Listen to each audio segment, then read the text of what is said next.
Ito pala isang rep. Check natin ngayon. Ayan po, hindi siya umaandar. Bigla na lang daw hindi umandar. Ang aircon ay isang kondura. Ayan. Tapos, yun. Tinanong ko lang niya, bigla na lang daw hindi umaandar. So kapag mga ganun makadads, muna natin check. Number 1, yung supply niya. So dito, sabi kasi hinat-ngat ng daga. So base sa mga yan, hinat-ngat na talaga.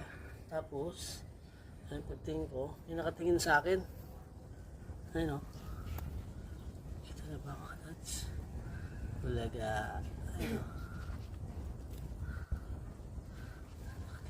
Positive nga mga kadad na nangat-ngat yung mga wire natin ng daga. Yung si daga. So siya po yung may sala. Kain itong dagispap? Ayun. Ano na, bilang ka.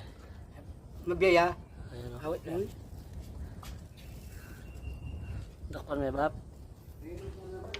Oo. Wala yan.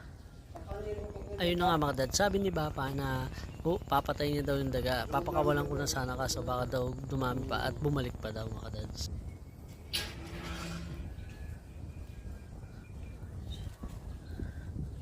Daga.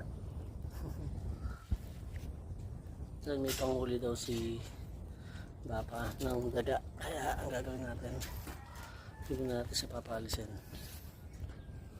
Okay, higot tayo no. Ang bata eh. Oh, ang galing. Patay. One hit. Galing ng bapa. Yan eh, focus ta na. Hindi ko nakarakap na may labas saldo eh. Ito upo tayo. Dahil yung tiyan natin. Check natin yung wiring. Unahin yung check yun dito yung mga wiring.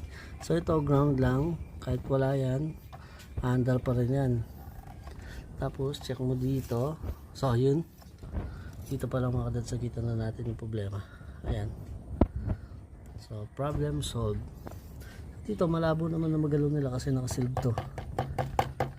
Malabo nila mapasukan yan. So yun. Pero check na rin natin. Let's go. Tingnan kayo. Ebon. Pisak. So yung ground nito. Pero ay mga dads, nakita nga natin yung mga putol. Ang gagawin lang natin pagdudugtungin natin yung mga naputol. So yun lamang mga dads. God bless.